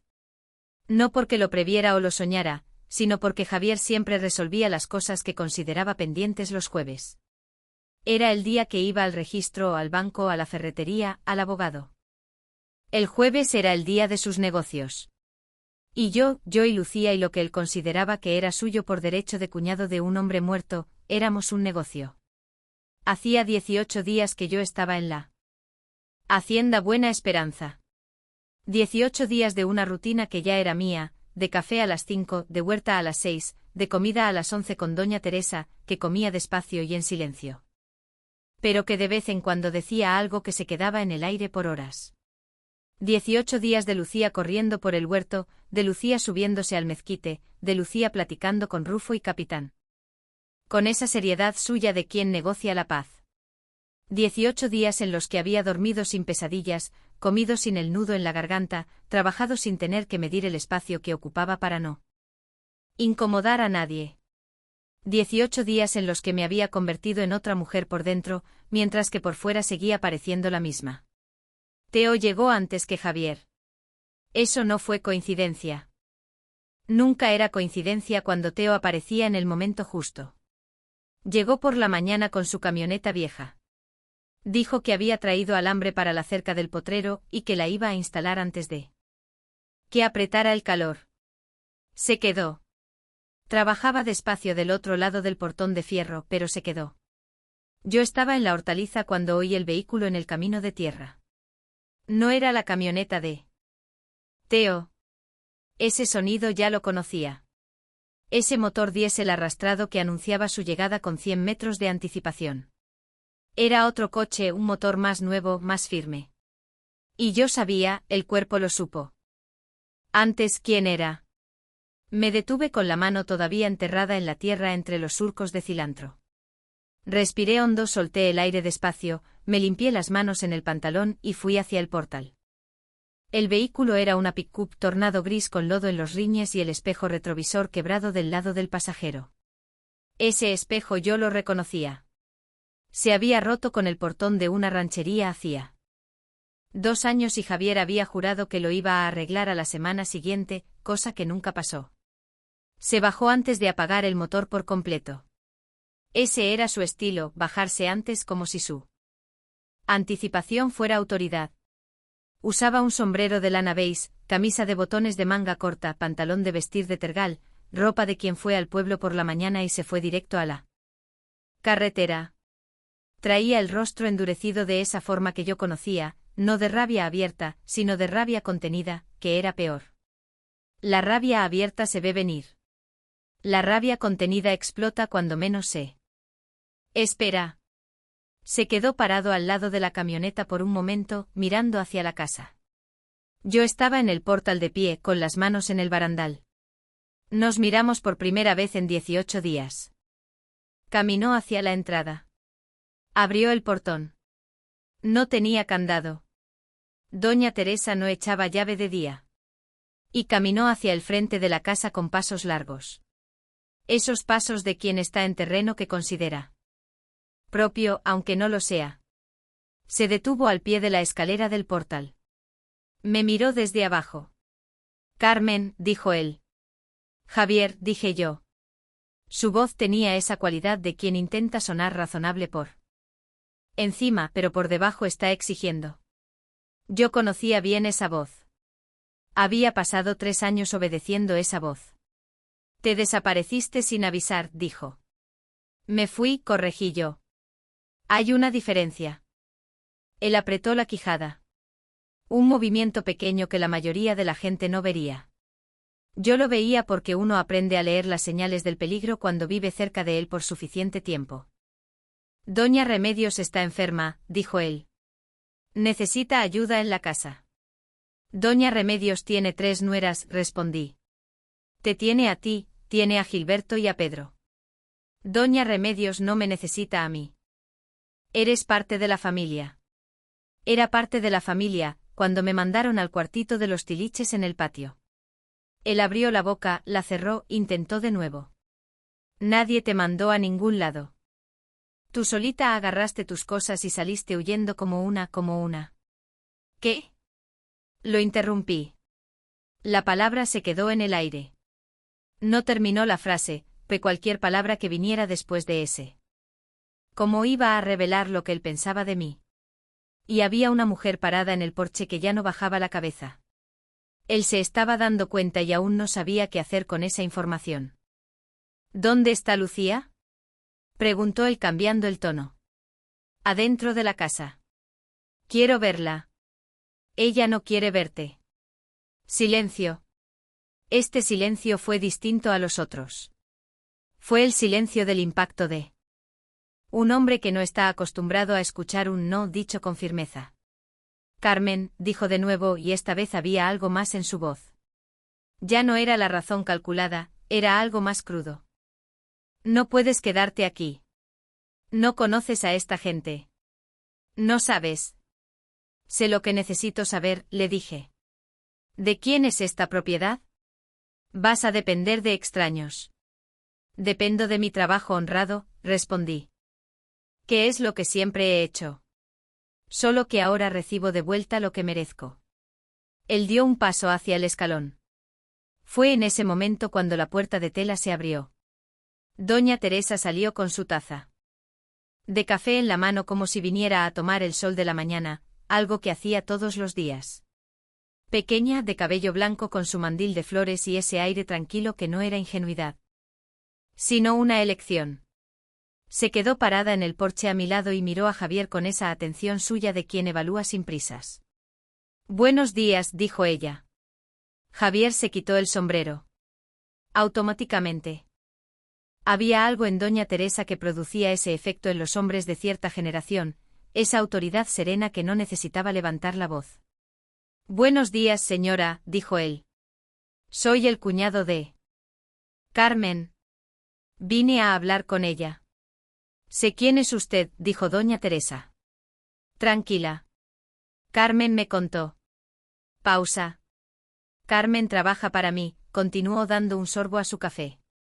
Tiene cuarto aquí. Tiene comida, tiene su sueldo. La niña está bien cuidada.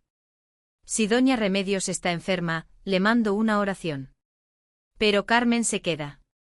Javier la miró a ella, luego a mí, luego a ella otra vez. Con todo respeto, señora, dijo él. Y cuando un hombre empieza con todo respeto, es porque no tiene ninguno. Este es un asunto de familia, del patrimonio de mi hermano. Hay cuestiones legales de por medio. Entonces hable con un abogado, respondió doña Teresa. Los abogados no viven aquí. Casi sonreí. Me aguanté. Javier bajó el escalón. Se quedó parado en la base de la escalera por un momento con el sombrero en las manos. Y vi que estaba haciendo cuentas. El cálculo de un hombre acostumbrado a tener el mando que está midiendo cuánto poder tiene en esa situación específica y dándose cuenta de que es menos del que esperaba. Carmen, dijo mirándome en un último intento. ¿Sabes que cuando se corra la voz de que estás aquí sola va a haber chismes? Habrá gente que hable. Ya hablan, le dije. Hablaron cuando mi marido murió. Hablaron cuando lavaba ropa ajena. Hablaron cuando comía menos porque me daba vergüenza sentarme a la mesa con ustedes. El chisme no me ha matado todavía. No va a empezar ahora. Algo cruzó por su rostro. No era arrepentimiento. No conozco a un Javier capaz de arrepentirse. Era reconocimiento. El reconocimiento de quien está mirando a una persona distinta a la que salió de su casa hace 18 días, y está procesando que las reglas han cambiado. Se puso el sombrero, se dio la vuelta, caminó hacia la entrada. Mi mano apretaba el barandal del porche con fuerza suficiente para dejar marca, pero no temblaba. O temblaba por dentro, pero la mano se mantuvo firme y eso fue lo que importó. En la puerta de la cerca se detuvo. No se giró por completo, se quedó de lado, de perfil. Esto no ha terminado, Carmen, dijo. Lo sé, respondí. Pero ahora es diferente. Porque yo tampoco he terminado. Se fue por el camino de terracería, el polvo rojo levantándose tras su camioneta gris hasta que desapareció en la curva entre los matorrales. Me quedé en el porche hasta que el ruido del motor se desvaneció por completo. Hasta que el silencio del campo regresó. Ese silencio lleno de grillos, viento y pájaros lejanos, que es el silencio real del semidesierto, el único que es honesto. Doña Teresa terminó su café. Va a volver, dijo sin drama. Sí, asentí. Pero usted estará aquí. Aquí estaré. Ella asintió con la cabeza, satisfecha con eso, y entró a la casa. Teo apareció por el lado del huerto. Lo había oído todo o casi todo. La cerca del potrero estaba lo bastante cerca. Se quedó parado en la orilla del patio con el alambre que traía en las manos mirándome. ¿Estás bien?, preguntó. Sí, dije. Y esta vez era verdad. Él asintió despacio. Iba a volver al trabajo, pero se detuvo. Carmen, dijo sin mirarme. Lo que pasó en el huerto aquella noche no le pasa a todo el mundo. No sé por qué les pasa a algunos y a otros no. Pero sé que cuando pasa es porque la persona está lista para algo que aún no sabe que está lista. Lo miré. ¿Lista para qué? Él levantó los ojos. Para continuar, dijo simple. Que a veces es lo más difícil de todo. Lucía estaba en la ventana cuando entré. Lo había visto todo a través del vidrio. Lo supe porque tenía esa forma de quedarse. Los codos en el marco o la barbilla en las manos, muy quieta. Cuando me vio entrar, bajó del alféizar y vino hacia mí. Se puso frente a mí, mirándome de abajo hacia arriba con esa mirada seria suya. ¿Se fue? Preguntó. Se fue. ¿Va a volver? Me agaché frente a ella. Me puse al nivel de su rostro, ojo a ojo. Tal vez, le dije. Pero cuando vuelva, nosotras vamos a estar aquí y vamos a estar bien. ¿Me entiendes? Se me quedó mirando un segundo. ¿No vas a dejar que nos lleve de regreso? No, dije. Y la palabra salió sin dudar, sin condiciones, sin el temblor que solía tener mi voz cuando prometía algo que no sabía si podía cumplir. Salió entera. Nunca más. Me miró un segundo más. Después abrió su sonrisa. Esa sonrisa que heredó de Manuel, que se abre más de un lado que del otro. Y me dio un abrazo de niña, de esos que son pesados y totales, que entregan todo el peso del cuerpo. Cerré mis brazos alrededor de ella y cerré los ojos. Olí su cabello, tierra, jabón de pasta y ese olor a niño que no tiene nombre. Mamá, dijo con la cara hundida en mi cuello. Dime. ¿Estás llorando otra vez? Sí, admití. ¿Por qué? Porque a veces uno también llora. Por las cosas buenas, dije. Porque el corazón no sabe separar, lo guarda todo junto y cuando se abre sale mezclado. Ella lo consideró por un momento. Creo que entiendo, dijo con esa seriedad de quien tiene 7 años y entiende más de lo que debería. Esa noche, después de la cena, fui al huerto sola. No era de madrugada, esta vez era el fin del día. Ese atardecer del campo que transforma el cielo en un incendio naranja y rojo que parece el fin del mundo y el comienzo al mismo tiempo. La luz venía de lado atravesando las ramas de los naranjos, proyectando sombras largas en el suelo. Fui hasta el pozo. Me quedé parada frente a él. La tapa estaba en su lugar, los tornillos oxidados, el musgo oscuro en las piedras de la orilla. Puse la mano sobre la madera. Estaba fría ahora. Fría y quieta como debía estar. Gracias, dije en voz baja. No hubo respuesta. No hubo sonido, ni olor, ni vibración. Era un pozo viejo y quieto al fondo de un huerto cubierto con una tapa de madera de encino que tenía más de 30 años. Y fue exactamente eso lo que necesité que fuera. No sé qué seas, continué hablando bajo sin vergüenza. No sé si eres cosa de Dios. Si eres cosa de la tierra o algo que no tiene nombre. Pero te escuché y lo que escuché me ayudó. Así que gracias. Quité la mano de la tapa, me levanté, me quedé mirando el atardecer que aparecía en pedazos entre las copas de los árboles, esos fragmentos de naranja intenso que parecían brasas. Pensé en Amelia, 8 años cantando melodías que nadie le había enseñado, desaparecida en una noche de luna llena con la tapa cerrada y los tornillos intactos. Pensé que tal vez Amelia no se había perdido. Tal vez Amelia se había ido a algún lugar que doña Teresa no alcanzaba a ver desde aquí. Que a veces las cosas que llamamos pérdidas son solo cambios de lugar que superan el tamaño de nuestra visión. No era un consuelo fácil. No hacía que el luto de doña Teresa fuera menor. No hacía que la ausencia fuera menos ausencia. Pero era lo que yo tenía y era honesto. Volví al porche cuando el sol se había ocultado y el cielo estaba en ese lila oscuro de la tarde con las primeras estrellas punteando en el este. Doña Teresa estaba en su silla con el tejido en el regazo. Tejía por las noches, era su costumbre, las manos siempre en movimiento. Me senté en la silla de al lado. Nos quedamos quietas un tiempo que se sintió bien. Doña Teresa, dije finalmente. Mande. ¿Usted todavía cree que Amelia está bien? Sus manos siguieron con el gancho, el metal entrando y saliendo del hilo con ese ritmo regular. Toda la vida, dijo. ¿Cómo? Toda la vida lo he creído, dijo. 38 años, despierta y dormida. Le rezo a la Virgencita de Guadalupe todas las noches, no pidiéndole que vuelva porque aprendí que ella no vuelve, que sea donde sea que esté, no hay regreso. Rezo pidiendo que esté bien, que esté en paz, que siga cantando. Silencio. El tejido. Las estrellas apareciendo una por una. ¿Usted cree que canta? Pregunté. Doña Teresa detuvo el tejido un momento, solo un momento. La oigo a veces, dijo muy bajito.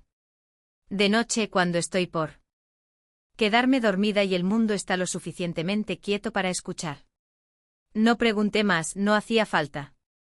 Nos quedamos las dos en el porche mientras la noche del campo cerraba filas alrededor de la hacienda con sus sonidos de grillos y viento y animales lejanos, con su olor a tierra y hierba y algo que no tiene nombre, pero que uno reconoce como pertenencia. Y del fondo del huerto nada. Solo silencio, solo paz. Javier volvió 2 semanas después con un abogado joven de Matehuala que habló sobre derechos sucesorios y juicios intestamentarios y una serie de palabras hechas para intimidar. Doña Teresa tenía a su propio abogado, una mujer de San Luis Potosí, que conocía desde hacía 30 años. Y las pláticas ocurrieron entre despachos, sin que yo tuviera que estar presente. En ninguna. Al final no había mucho que Javier pudiera hacer. Yo no le debía nada. No había firmado nada. No había documento que me obligara a volver. Lo único que tenía era el chisme, y al chisme. Como dije, ya había aprendido a aguantarlo. Remedios me mandó un recado con su hijo más chico, diciendo que si quería volver, sería bienvenida. No respondí. No por rencor. El rencor se había ido con las otras cosas aquella noche en el huerto. Sino porque ya no había nada que decir. Algunas puertas cuando uno las cierra es porque del otro lado ya no queda nada de lo que fuimos. El tiempo en el campo no pasa igual que en la ciudad. En la ciudad he oído decir, el tiempo pasa en trozos iguales, hora tras hora, junta tras junta, semáforo tras semáforo. Es un tiempo picado, medido. Que se siente pesado porque siempre es insuficiente o excesivo, nunca el justo. En el campo el tiempo es otro. Pasa por la calidad de la luz, por el color del cielo en la mañana, por el olor que trae el viento según de donde sople, por el tamaño de la sombra que la higuera proyecta en el patio a las 3 de la tarde. Aprendí a medir el tiempo así de nuevo en la hacienda Buena Esperanza. Digo de nuevo porque cuando era niña en Jalpan, así era como pasaba el tiempo. Después me casé, me fui a vivir a Matehuala. La vida se fue complicando y el tiempo se volvió más picado, más urgente. Más parecido al de la ciudad, aunque fuera provincia.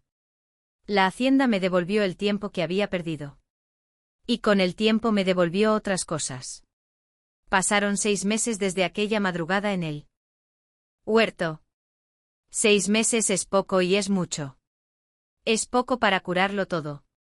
Es mucho para empezar de nuevo. Inscribí a Lucía en la escuela de San Juan del Mezquital, la escuela rural federal profesora Elsa Ferrer, que estaba en una casa adaptada en la calle principal del pueblo con 12 alumnos de distintas edades y una maestra llamada Diana que tenía el don raro de hacer que los niños quisieran aprender. Teo la llevaba los lunes, miércoles y viernes en la camioneta cuando iba al pueblo y las otras mañanas yo la llevaba en bicicleta, una bicicleta vieja que doña Teresa tenía guardada en él. Cobertizo hacía años y que Teo arregló una tarde de sábado con piezas que trajo de Matehuala. El camino de terracería eran 6 kilómetros. 6 kilómetros de tierra colorada, hierba a los lados y de vez en cuando una garza blanca parada a la orilla del arroyo que cruzábamos por un puentecito de madera a los 3 kilómetros. Lucía empezó a llamar a esa garza Margarita y a creer que siempre era la misma, cosa que yo dudaba, pero no dije, porque a veces la fe que ponemos en las pequeñas constancias es lo que nos mantiene andando. En esas mañanas de bicicleta, Lucía hablaba mucho. Era distinta a la niña silenciosa que yo había conocido. No es que se le hubiera quitado la seriedad, seguía ahí.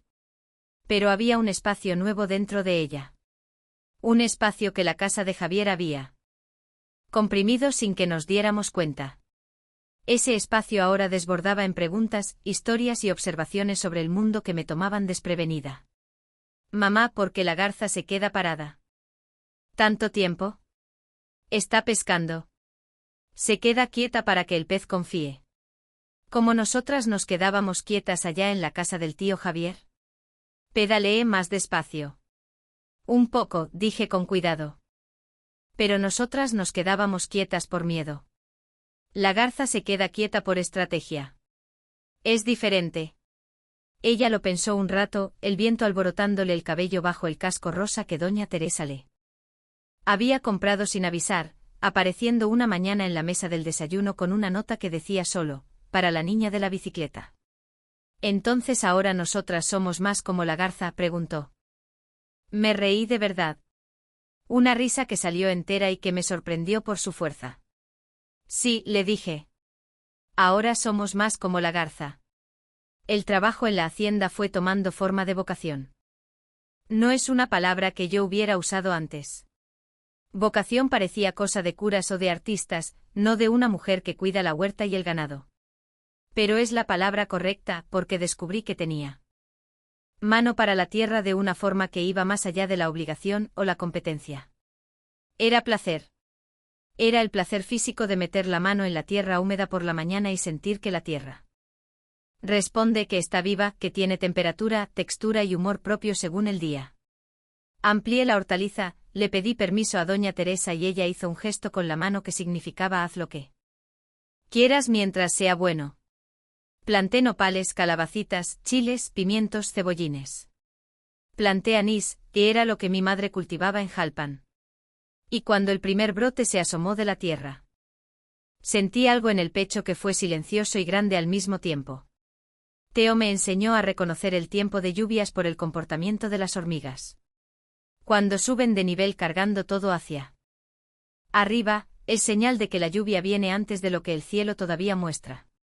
Aprendí a leer la dirección del viento por el movimiento específico del zacate en el potrero. Aprendí que Rufo, el buey más viejo, se inquietaba cuando había algo extraño en la propiedad, un animal distinto, una persona desconocida, y que valía la pena ponerle atención a Rufo. Doña Teresa me fue enseñando otras cosas, no a propósito, no sentada con intención didáctica. Ella no era mujer de planes pedagógicos. Enseñaba por su forma de hacer las cosas y yo me quedaba cerca y aprendía viendo. Aprendía a hacer el queso ranchero que ella vendía los sábados en el mercado de San Juan. Aprendí el ate de guayaba que hacía en octubre, cuando los guayabos del huerto daban fruto. Aprendí a calcular la cantidad de forraje para el ganado en el invierno seco y en el verano de lluvias. Y aprendí de manera más sutil y más importante a quedarme quieta sin que el silencio pesara. A sentarme en el portal de noche sin que el silencio me asustara con lo que pudiera contener. El silencio me había perseguido por años. El silencio de la casa de Javier, que estaba lleno de desprecio. No dicho. El silencio del cuarto estrecho del fondo. El silencio del luto que no tuve espacio de guardar como se debe. En la hacienda Buena Esperanza el silencio era otro. Era un silencio lleno. Lleno de grillos, de viento, de vigas crujiendo, de reses moviéndose en el corral, de una niña durmiendo en la habitación de al lado. Era el silencio de la vida continuando, que es el único tipo de silencio que no lastima. El pozo siguió ahí. Yo pasaba frente a él cada vez que iba al fondo del huerto. El anís que había plantado quedaba a 10 metros de él y yo iba a regarlo cada mañana. Pasaba, miraba, a veces ponía la mano en la tapa por un segundo. Frío, siempre frío. Ahora, quieto. Una tarde de abril, una lluvia finita cayendo desde el mediodía. Esa lluvia mansa que el campo recibe con gratitud cuando llega. Yo estaba regando el anís. Doña Teresa y Lucía había venido conmigo porque había salido temprano de la escuela, y no quería quedarse en casa. Se quedó parada al lado del pozo. Puso la mano en la tapa. Yo dejé de regar. Me quedé mirando. Ella se quedó así por un momento. La mano en la madera mojada por la lluvia, la cabeza levemente inclinada. Esa expresión de quien escucha algo que está muy lejos. Lucía, dije despacio. Ella me miró, quitó la mano. Ya no hay nada, dijo simple sin drama. ¿Qué cosa? La cancioncita. Antes cuando pasaba cerca. La sentía en la cabeza. Ahora ya no está. Miró hacia el pozo. Creo que se fue. Me quedé mirándola al pozo, a ella de nuevo. ¿Te hace falta? Pregunté. Ella lo pensó de verdad, como solía pensar. Un poco, dijo. Era bonita la canción. Pero no era mía, ¿verdad? Era de alguien más. 8 años. Mi hija de 8 años. Había cumplido años en marzo con un panqué de naranja que doña Teresa hizo y una vela de número que Teo trajo de la tienda de abarrotes. Acababa de decir algo que muchos adultos pasan enteros sin entender. No era mía, era de alguien más. Que a veces uno recibe algo que no le pertenece, un dolor, una historia, un miedo, un peso, y lo carga como si fuera propio, porque fue depositado en uno con tanta firmeza que se nos olvida preguntar si lo aceptamos. Y cuando finalmente lo devolvemos, cuando reconocemos que aquello no era nuestro para conservarlo, sobra espacio. Espacio para lo que es de uno mismo. Sujeté su mano bajo la lluvia fina. Ella me miró de lado con esa sonrisa chueca heredada de Manuel. Ahora puedes plantar más anís, dijo. Quién sabe, igual y el pozo ayuda a regar. Me reí. Ella se rió conmigo y nos quedamos las dos riendo en el huerto bajo la lluvia de abril, con los pies en la tierra mojada y el anís balanceándose alrededor, hasta que doña Teresa gritó desde el portal que la comida estaba en la mesa y que el café se enfriaba. Una noche de mayo, luna llena, cielo despejado, ese tipo de noche de la sierra en que las estrellas parecen tan cerca que a uno le dan ganas de subirse a algo para alcanzarlas. Doña Teresa me llamó para conversar después de que Lucía se durmió. Nos sentamos en el portal. Ella estaba sin el tejido, lo cual era inusual. Manos en el regazo, quietas. Entendí que era una charla diferente. Tengo 72 años, comenzó ella. Lo sé. Claudio no va a venir. No va a regresar. Dijo eso sin amargura, con la serenidad de quien ya hizo las paces con lo que no va a cambiar. Él tiene su vida en la Ciudad de México. Es una buena vida. Yo quiero que sea buena. Me quedé callada esperando. Esta hacienda va a necesitar a alguien, dijo ella. No ahora. Tengo salud todavía, gracias a Dios, y a la rodilla que insiste en funcionar a pesar de todo. Pero un día. El viento pasó por el huerto. Los naranjos se balancearon. Doña Teresa, dije despacio. No estoy hablando de herencia, interrumpió con esa precisión suya. No hablo de papeles ni de notarías. Estoy hablando de otra cosa.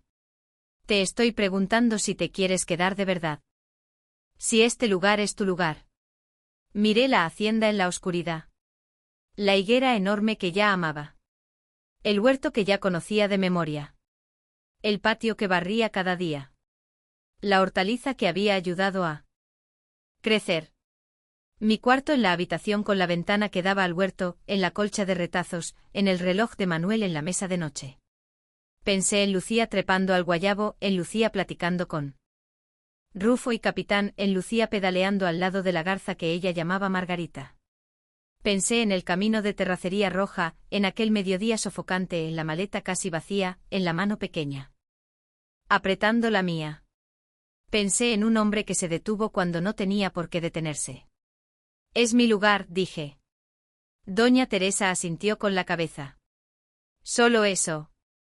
Pero había una plenitud en ese gesto que era más grande que cualquier frase.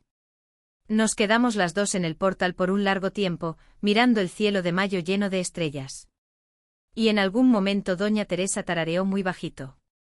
Tan bajito que casi no la escuché. Una melodía. 3 notas bajando, 2 subiendo, una pausa, repetición. Me quedé completamente inmóvil. Ella se detuvo, me miró de lado. A Amelia le gustaba esa. Dijo simplemente. Lo sé, respondí. Y no hizo falta nada más. Teo me pidió la mano en agosto. No de la forma en que se pide en las películas. No hubo rodilla al suelo, no hubo anillo. No hubo discurso preparado. Era Theo. Él no era hombre de hincarse ni de discursos. Era un hombre de presencia, de acción, de palabra dicha en el momento justo con lo mínimo necesario. Estábamos arreglando la cerca del potrero, yo sosteniendo el alambre, él pasando el estirador. Rufo nos observaba desde el otro lado con la placidez filosófica que tienen los bueyes grandes. Carmen, dijo él sin dejar de trabajar. Dime. Sabes que te quiero mucho. Lo sé, respondí. Lo sabía. Lo sabía desde hacía meses. De la forma en que uno sabe las cosas verdaderas. No de repente, sino poco a poco, acumulando evidencias que el corazón reconoce antes de que la cabeza les ponga nombre. Y a Lucía, añadió. Ella también te quiere. Pausa. Me gustaría, sé. Detuvo. Ajustó el estirador. No sé decir estas cosas con palabras bonitas. Entonces dilo sin palabras bonitas, dije. Él me miró por encima de la cerca. Me gustaría quedarme, dijo. Si tú quieres. Lo miré. Ese hombre que se había detenido en un camino de tierra al mediodía cuando no tenía por qué hacerlo, que me había llevado hasta un portón de hierro y una higuera enorme. Sin pedir nada a cambio, que se había sentado en el suelo de un huerto de madrugada sin preguntar qué estaba haciendo yo ahí, que le había enseñado a mi hija a leer el tiempo por las hormigas y que fingía dudar del nombre de los bueyes para que ella tuviera el placer de corregirlo. ¿Sabes que soy viuda y con una hija? Dije. Lo sé. Y que tengo un pasado difícil. Todo el mundo tiene uno. Y que no soy fácil. Él levantó una comisura de los labios. Nunca pensé que lo fueras, dijo. Me quedé mirándolo por un momento. El sol de la tarde lanzaba luz de costado sobre el pastizal. Ese dorado tardío que hace que todo parezca más vívido de lo que es. O tal vez tan vívido como realmente es si uno solo lo nota cuando la luz es la correcta. Entonces dije. Quédate. No me apresuré. Ya no era una mujer de prisas. Dejé que las cosas tomaran su tiempo, que es el único tiempo en el que las cosas verdaderas crecen bien. Theo fue entrando despacio en la vida que yo había construido despacio y con respeto, con esa calidad de presencia que no invade, que aguarda, que sabe la diferencia entre estar juntos y asfixiar. Lucía lo adoptó con la naturalidad de los niños que deciden que alguien es bueno y punto. Una tarde, sin ceremonias, comenzó a llamarlo Theo. Solo eso. Pero en la forma en que lo llamaba había algo que no estaba antes. Doña Teresa nunca comentó nada, solo empezó a preparar limonada para 3 en el portal por las tardes. Manuel. Tengo que hablar de Manuel porque esta historia no está completa sin él. Manuel no fue un hombre malo. Necesito que eso quede claro. No fue hombre de gritos ni de mano pesada. Fue un hombre de silencios como la mayoría de los hombres del campo, que aprenden a sentir todo y decir poco. Me amó como sabía, que era un amor incrustado en las cosas hechas, en la cerca reparada, en el techo remendado antes de que llegara la lluvia, en el café puesto antes de que yo despertara cuando él madrugaba. Pero también fue un hombre que no supo defenderme ante su familia, que veía lo que Javier y Remedios hacían y se quedaba callado porque era más fácil, porque era la familia. Porque la paz de la casa tenía un precio y él prefería que yo lo pagara. No era maldad, era debilidad. Y la debilidad en quien uno ama duele distinto a la maldad.